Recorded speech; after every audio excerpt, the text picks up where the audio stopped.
বাবা, মা। না না, মা নয়, ও কারো মা নয়, ও তো সৎ মা, ও তো সৎ মা। আরে আরে, এতটুকু এতটুকু ছিলি তোরা, এতটুকু ছিলিস। তোদেরকে মানুষ করার জন্য ওকে ঘরে নিয়ে এসেছিলাম, বুকে করে মানুষ করেছিল এই সৎ মা। হ্যাঁ, দিব্য তো বুকের উপরে বলেই গেল। তুইও বল বাবা, চিৎকার করে বল, সৎমা সৎমা সৎমা।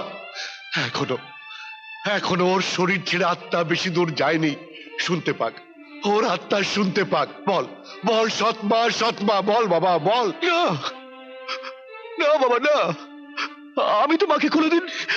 খবরদার, খবরদার, তুই ওখানে যাবি না, স্পর্শ করবি না। আমি ওকে একা বয়ে নিয়ে যাবো, আমি ওকে একা পড়াবো। বাবা, বাবা, একবার, শুধু একবার আমার মায়ের পা দুটো স্পর্শ করতে দাও। একবার, একবার ক্ষমা চেয়ে নিতে দাও, একবার। না, ক্ষমা নেই, কোনো ক্ষমা নেই। কে করবে ক্ষমা? দেখছিস না, দেখ কি শান্তিতে ঘুমিয়ে আছে, কি পবিত্র শান্তি। আমি এই শান্তি নষ্ট করতে চাই না। আমি আমি তোকে অপবিত্র করতে দেবো না। তুই চলে যা, চলে যা এখান থেকে, বেরিয়ে যা।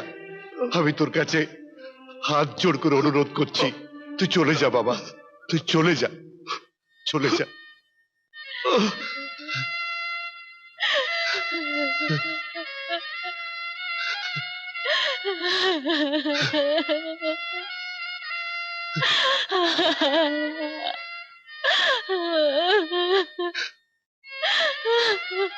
মমতা,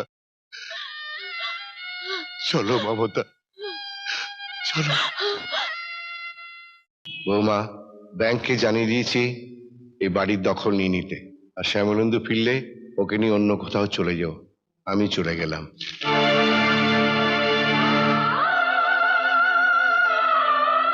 বাবা,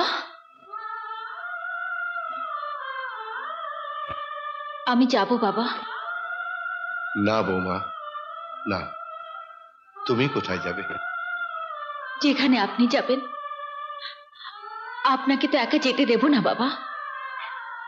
কিন্তু বৌমা, শ্যামল ফিরে এসে সে যদি সত্যি ফিরে আসে তাহলে আমাদের খুঁজে বের করবে।